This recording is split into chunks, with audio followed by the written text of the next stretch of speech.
Hi, this is Dr. Jenny Byrne. I'm an adult psychiatrist at Cognitive Psychiatry of Chapel Hill, and today I'd like to talk to you a little bit about a very big problem that we're seeing in the United States and what you can do if you think that you may have this problem. So, what I'd like to talk to you about today is opiate dependence. And what that is when people become physically dependent upon opiate medications.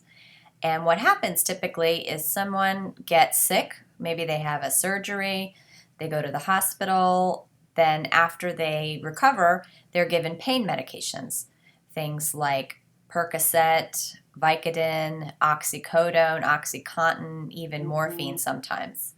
And what happens is if you take these medicines for a period of time, sometimes people become dependent on them, meaning that their body gets very used to the medication, and if you stop the medication, their body goes into withdrawal.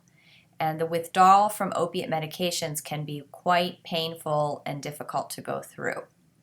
So typically what I see happen is someone has a medical issue, they get started on pain medicines, and then when it's time to stop them, they have a very difficult time stopping this medication.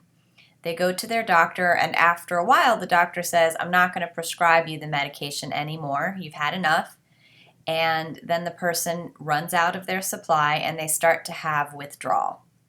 And the withdrawal is so painful, they don't know what to do. And they end up getting the pain medications illegally from a friend, from from the street, from other people, and it can be a serious problem. So, what happens if the person doesn't address this problem? Well, obviously, they're getting this medication illegally, so they can run into all sorts of trouble related to illegal drug use. They can get in legal trouble, they can get involved in very bad situations with bad people. Physically, the opiate dependence takes a toll on your body. It can be bad for your liver, it can be bad for your body, even your teeth. Also, what can happen is the cycle of taking opiates and going through withdrawal causes people to be sick and they miss a lot of work. So people can lose their jobs, they get into trouble with their relationships, and can have some really bad things happen. So, what can you do if this problem happens? There are many different treatment options for opiate dependence, and the one I'd like to just talk about today is Suboxone, which is a special medicine for opiate dependence. There are some other treatment options like going to a detox and rehab facility, or methadone, or some other options. But today I did want to focus on Suboxone. That's the brand name for the medication buprenorphine. So what happens if a person is treated with Suboxone or buprenorphine?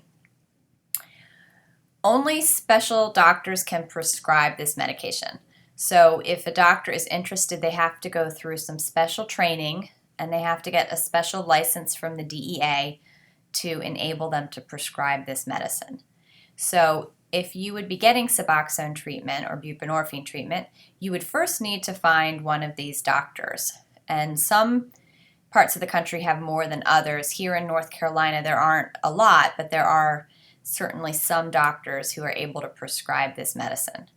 The way we do it here at our practice is you would come in for an intake appointment, and we would spend 45 to 60 minutes talking, going through the history of what's happened, medical issues, any other problems you're having like depression or anxiety, and then we would decide whether Suboxone or buprenorphine is the best treatment for you. If it is, then you would come back to the office and follow a very structured program where you see the doctor on a routine basis and you do urine toxicology screens where basically you pee into a cup and we check for drugs and make sure that the concentrations of the medication are appropriate for you. Normally, people who are in our program stay on Suboxone or buprenorphine for about a year. this really gives them time to get everything else together in their lives, make sure they're real solid and ready to come off the medicine. And once the person is ready to come off, we do a very slow taper off of the medicine. And by doing the very slow taper, that helps us avoid problems like withdrawal. So your body kind of slowly gets used to having less and less of the opiate until you're off of it altogether. Sometimes psychotherapy is a really important part of Suboxone treatment, and that's something that we do here at our office, and there are other therapists who do substance abuse counseling or can help with things like depression or anxiety. But normally, some psychotherapy is an important part of a person's recovery from this problem. So if you think that this is a problem for you or someone that you care about and you're interested in learning more, you can call us. We have same day or next day appointments available. We think it's really important if somebody is ready to get help that we see them right away. So if you're needing help, we want to see you right away. So there's information below to tell you how to contact us, but we hope that you'll get help and do some more research and not get stuck with any of the really, really bad problems that can go along with opiate dependence. So I hope this has been helpful, and thank you for listening. Bye-bye.